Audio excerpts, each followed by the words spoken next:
से आप सब उम्मीद है खैरियत से होंगे। अच्छा जी, आज हम लोगों ने डिस्कस करना है एक्सरसाइज 2.6 है डिफरेंशियल इक्वेशन के, जिसके आज हम लोगों ने डिस्कस करना है क्वेश्चन नंबर 9 है। और इसमें जो टॉपिक हमारा चल रहा है बर्नौली इक्वेशन का चल रहा है। बर्नौली इक्वेशन की पहले तो बात आप लोगों को थोड़ी सी मैं जनरल फॉर्म बता देती हूँ। जनरल फॉर्म इस तरह से होती है मेरा बेटा, d y over d x is equal plus हमारे पास होता है p of x y is equal to f of x का फंक्शन, साथ होती है वाई की पावर एन। ये होती है इसकी जनरल फॉर्म बर्नौली इक्वेशन की।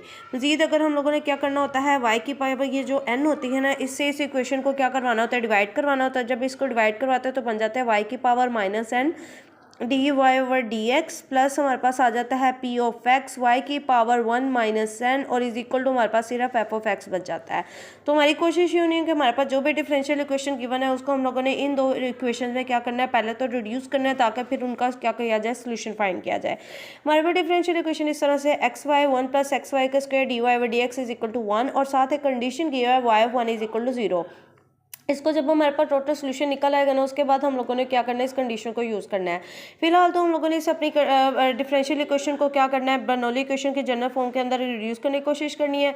तो मैंने डी वाई और डी एक्स इसी साइड पर रहने दिया है, 1 के नीचे ये वाला पूरा फैक्टर क्या करवा दिया, डिवाइड करवा दिया। मजीद एक्स वाई को इन साइड दोनों फंक्शन से मल्टीप्लाई करवा के सिंप्लीफाई करने के बाद हमारे पास मैंने इसको क्या कर दिया, इन्वर्ट कर दिया है। इन्वर्ट जैसे ही करेंगे तो हमारे पास d y over d x किस में जाए, d x over d y में चेंज हो जाएगा और ये हमारे पास बन जाएगा x y plus x square y cube बन जाएगा। ये मैंने वाई की फॉर्म में डिफरेंशियल इक्वेशन बताई थी। अगर सपोज करो आप लोगों के बेटे पास differential equation x dependent variable बन जाता है तो ये बन जाएगा d x over d y plus हमारे पास क्या आ जाएगा, पी ऑफ वाई आ जाएगा और साथ यहाँ पे एक्स आ जाएगा। ठीक हो गया, इक्वल टू हमारे पास एफ ऑफ वाई बन जाएगा और यहाँ पे आ जाएगा एक्स की पावर एन। मतलब सारी चीज़ें सिर्फ अब डिपेंडेंट वेरिएबल में आप लोगों ने चेंज कर देने कि अगर आपके पास d x over d y वाली फॉर्म हो और डिवाइड इस दफ़ा फिर एक्स एन से करना पड़ेगा। ठीक है, तो ये इस तरह से फॉर्म बन जाएगी, एक्स की पावर माइनस एन बन जाएगा और ये बन जाएगा d x over d y plus आ जाएगा आपके पास पी ऑफ वाई और एक्स की पावर आ जाएगी 1 माइनस एन और इक्वल टू हमारे पास क्या आ जाएगा, एफ ऑफ वाई बन जाएगा। तो ये अगर आपके पास d y over d x है तो ये फॉर्म बन जाएगी, d x over d y है तो जस्ट आप लोगों ने डिपेंडेंट वेरिएबल को चेंज कर देना है। अब हमारे पास d x over d y वाले फॉर्म बन गया है तो इसको भी हम लोग पहले इस बर्नौली इक्वेशन के जनरल फॉर्म में लेके आएंगे। तो मैंने क्या किया, एक्स वाई को इस साइड पे ले और एक्स स्क्वायर वाई क्यूब को इस साइड पे रहने दिया है। अब इस दफ़ा हम लोगों ने x की पावर n से डिवाइड करवाना है तो x की पावर यहाँ पे स्क्वायर मिल रही है तो इससे पूरी इक्वेशन को हम लोगों ने क्या करवा देना है, डिवाइड करवा देना है।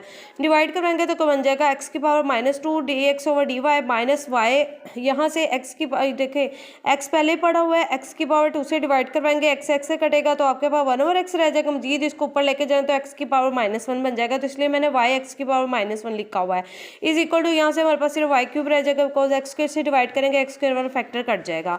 अब हमारे पास ये पूरी जनरल फॉर्म में जो आपके पास डिफरेंशियल इक्वेशन बर्नौली की होती है वही बन चुकी हुई है। यहाँ से हम लोगों ने क्या करना होता है, यहाँ पे जो आपके पास पी ऑफ एक्स के साथ यहाँ वेरिएबल बचता है ना वाई की पावर वाला, उसको डब्ल्यू के इक्वल ऐड करना होता है। जैसे यहाँ पे एक्स की पावर जो भी 1 माइनस एन बनती है उसको डब्ल्यू के इक्वल ऐड करना है, तो हमने वो डब्ल्यू is equal to x minus 1 रख लिया। दोनों तरफ लोग डिफ्रेंशिएट करेंगे। अगर आपके पास डी वाई और डी एक्स होता था तो हम एक्स की रिस्पेक्ट से डिफ्रेंशिएट करता था, हमारे पास d x over d y वाली फॉर्म है तो हम लोग वाई के रिस्पेक्ट से डिफ्रेंशिएट करेंगे। तो बन जाएगा डी डब्ल्यू ओवर आपके पास आ जाएगा डी वाई आ जाएगा इज इक्वल टू यहाँ पे पावर रूल अप्लाई करेंगे, पावर स्टार्ट पे आ जाएगी, पावर में से कम करेंगे तो -2। मजीद एक्स का वाई की रिस्पेक्ट से जब डेरिवेटिव लेंगे तो आपके पास d x over d y बन जाएगा। जैसे ही हमारे पास ये वाली फॉर्म बन जाएगी उसके बाद हम लोगों ने क्या करनी है, रिप्लेसमेंट करनी है अपनी इस इक्वेशन के अंदर। देखें x-2 d x over d y वाली अगर फॉर्म को कंपेयर किया जाए तो इसके लिए अगर वैल्यू इंसर्ट करनी हो तो ये माइनस जैसे इस साइड पे ले जाएंगे, तो हम जहाँ जहाँ x-2 d x over d y होगा वहाँ पे हम लोग रिप्लेस कर देंगे माइनस डी डब्ल्यू over d y, minus y ऐसे रहेगा। और हम लोगों ने यहाँ पे ये देखें x की पावर जो -1 था उसको w के इक्वल ऐड किया था तो यहाँ इसकी जगह w इंसर्ट कर देंगे, इज इक्वल टू आ जाएगा आपके पास वाई क्यूब आ जाएगा। अच्छा जी, यहाँ से मजीद इस माइनस का साइन को खत्म करने के लिए पूरी इक्वेशन को माइनस से मल्टीप्लाई करवाते हैं, ये बन जाएगा डी डब्ल्यू ओवर डी वाई, माइनस में प्लस हो जाएगा और ये वाला माइनस का बन जाएगा। यहाँ से फाइंड करेंगे इंटीग्रल फैक्टर। इंटीग्रल फैक्टर हमारे पास होता है जो यहाँ पे डब्ल्यू के साथ पी ऑफ एक्स पड़ा होता है वो आपके पास वाई है, इसको डी वाई के रिस्पेक्ट से इंटीग्रेट करेंगे, वाई की पावर में एक ऐड दूसरे से डिवाइड करवा दिया, ये हमारे पास जो इंटीग्रल फैक्टर होता है। फिर हम लोग इस d over d x d y ऐसे रहने देते, डब्ल्यू को इंटीग्रल फैक्टर से मल्टीप्लाई करवा देते हैं, तो इधर से एफ ऑफ एक्स को इंटीग्रल फैक्टर से मल्टीप्लाई करवा देते हैं। सिंप्लीफाई करते हुए फिर उसके बाद हम लोगों ने dy इस साइड पे ले जाना है और दोनों तरफ इंटीग्रेट कर देना है। इंटीग्रेशन जब लगाएंगे यहाँ पे टोटल डेरिवेटिव इंटीग्रेशन आपस में कट के आपके पास w e की raise to power y square over 2 रह जाएगा और यहाँ से दो फंक्शन आ जाएंगे जो प्रोडक्ट रूल आ जाएगा हमारे पास, जिसको हम लोग इंटीग्रेशन के अंदर बाय पार्ट से हम लोग क्या करते हैं, सॉल्व करते हैं। और इंटीग्रेशन बाय पार्ट्स का जो मैं फॉर्मूला आप लोगों को सिखाने वाली, this is too much easy formula. आप लोग अपने फर्स्ट ईयर सेकंड ईयर के सिबलिंग्स या फेलोज वगैरह से भी ये शेयर कर सकते हैं, कैलकुलस जो लोग पढ़ते हैं उनसे भी शेयर कर सकते हैं कि इंटीग्रेशन बाय पार्ट्स का ये फॉर्मूला बहुत ईजी है। अगर आप लोग किसी तरह के भी आप लोग के पास इंटीग्रेशन इस तरह से आ जाती है। अच्छा जी, इसके लिए करना क्या होता है, integration u d v equal u dot v minus integration v d u, ये इसका जनरल फॉर्मूला होता है इंटीग्रेशन बाय पार्ट्स का। आपके बेसिकली सिलेक्शन आप लोगों ने करनी होती है यू और डी वी किसको सिलेक्ट करना है। यू और डी वी आप लोगों ने इस फंक्शन को देखते हुए सिलेक्ट करना होता है। इसके लिए आप लोग रूल को यूज़ करते हो आईलेट का। आईलेट का रूल क्या होता है आपके पास, पहले इन्वर्स फंक्शन, फिर लॉगरिथमिक, अलजेब्रिक, ट्रिग्नोमेट्रिक और फिर होता है एक्सपोनेंशियल फंक्शन। ऑर्डर के लिहाज से जो पहले आ रहा है तो उसको यू सिलेक्ट कर लेते हैं, जो बाद में आ रहा है तो उसको डी वी। तो अलजेब्रिक फंक्शन पहले आ रहा है, एक्सपोनेंट बाद में आ रहा है तो इसको हम यू सिलेक्ट करेंगे, उसको हम डी वी सिलेक्ट कर लेंगे। ठीक है, तो ये तो यहाँ से आप लोगों को यू और डी वी के सिलेक्शन का होप्स हो के पता चल गया होगा। अच्छा जी, मज़ीद इसको फर्दर प्रोसीड करते हैं। जैसे मैंने यू को वाई स्क्वायर रिलेट कर लिया और डी वी को मैंने सेलेक्ट किया, y e raise to power y square by 2 किया है। अब यहाँ से आप लोगों को क्वेश्चन होगा कि मैम आपने वाई क्यूब को ही डायरेक्ट क्यों नहीं लिया। यहाँ से जब इसको सोल्व कर रहे होंगे ना, तब हमारे पास इसके से सिंपल वाई रखने का हमें फ़ायदा होने वाला है। अब मैं छोटा सी हिंट यहाँ दे देती हूँ आप लोगों को। अगर हम लोग e raise to power y square by 2 का अगर हम डेरिवेटिव लेंगे ना, तो डेरिवेटिव पहले तो ये फंक्शन एज इट इज़ आ जाएगा, मजीद फिर इसकी पावर का डेरिवेटिव लेते हैं। पावर का डेरिवेटिव क्या हो जाएगा, 2y बाई 2 हो जाएगा, 2 से कटेगा और हमारे पास final e raise to power y square by 2 का डेरिवेटिव बनेगा y raise to power y square by 2। तो अगर फंक्शन उसका सारा डेरिवेटिव पड़ा हो तो फिर उसको क्या करते हैं, इंटीग्रेट करना आसान हो जाता है। तो इसलिए मैंने एक वाई ई के साथ रख लिया और वाई क्यूब रख लिया, ताकि जब एक्सपोनेंशियल फंक्शन की इंटीग्रेशन कर रही हो तो मेरे लिए ये हेल्पफुल हो जाए। ठीक है, अब ये देखिएगा मजे की बात, जिस तरफ हम लोगों ने यू सेलेक्ट किया होता है उस तरफ हम लोगों ने लेना होता है डेरिवेटिव, और जिस तरफ हम लोगों ने डी वी सेलेक्ट किया होता है, डी वी मैंने y raise to power y square by 2 d y को लिया होता है, उस तरफ हम लोगों ने लेनी होती है इंटीग्रेशन। ये तो ऊपर हिंट के तौर पे लिखे, इस तरफ का हम लोगों ने डेरिवेटिव लेना और इस तरफ की हम लोगों ने क्या लेनी होती है, इंटीग्रेशन लेनी होती है। अच्छा, ये बन जाएगा D you, power rule apply करेंगे 2y dy बन जाएगा। यहाँ से टोटल डेरिवेटिव इंटीग्रेशन आपस में कट के v रह जाएगा।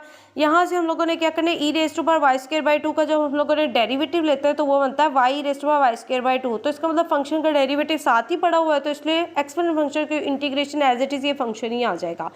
यहाँ से फिर हम लोगों ने क्या करना होता है, जहाँ से हम लोगों ने बाय पार्ट्स लगाया वहाँ जाकर रिप्लेसमेंट करनी होती है। रिप्लेसमेंट करने से पहले आप लोगों को पता होना चाहिए कि जब हमारा यू डी वी दो फंक्शन की इंटीग्रेशन बाय पार्ट से आ रही है तो लिखते हैं u dot v minus integration v d u.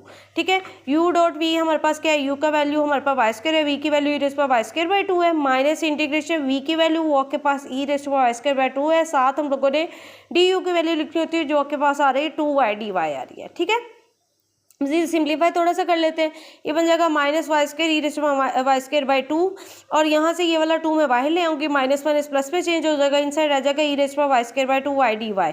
ठीक है, अब मजीद हम लोगों ने क्या करना है, इसको सिंप्लीफाई करते हुए ये तो एज इट इज़ फंक्शन आ जाएगा, 2 भी रहेगा, e raise to power y square by 2 ऐसे ही रहेगा, बिकॉज इसका साथ फंक्शन उसका सारा डेरिवेटिव पड़ा हो तो फिर उसका जो एक्सपोनेंशियल फंक्शन का इंटीग्रेशन होते हुए एज इट इज़ ये फंक्शन ही आ जाता है। प्लस सी हम लोगों ने लिखना है, इंटीग्रेशन कांस्टेंट लिख देना है। यहाँ से e raise to power y square by 2 को इस साइड से खत्म करने के लिए मैंने दूसरी साइड पर ले जाकर डिवाइड करवा दिया। डिवाइड करवाने के बाद मेरे पास सिंप्लीफाई होकर ये फॉर्म बनी है। यहाँ से मैंने डब्ल्यू के दोबारा से प्लेसमेंट लगाई है। डब्ल्यू को हम लोगों ने स्टार्ट पे क्या लेट किया हुआ था, डब्ल्यू को हम लोगों ने लेट किया था जी डब्ल्यू को हम लोगों ने x माइनस 1 के इक्वल लेट किया था, तो यहाँ पे मैंने डब्ल्यू की जगह वो रिप्लेसमेंट की है। और मेरे पास ये फाइनल फॉर्म बनी, इस पर मैं लगा दूंगी इनिशियल कंडीशन। इनिशियल कंडीशन थी y of 1 is equal to 0।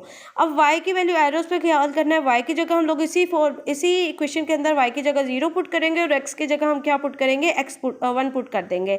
तो इसमें जब मैंने वैल्यूज इंसर्ट की तो मेरे पास c की वैल्यू -1 आ गई है। c की वैल्यू जैसे ही आएगी वो मैंने इस फाइनल फॉर्म के अंदर c की जगह जाके पुट करनी है और मेरे पास फाइनल आंसर ये बन जाएगा।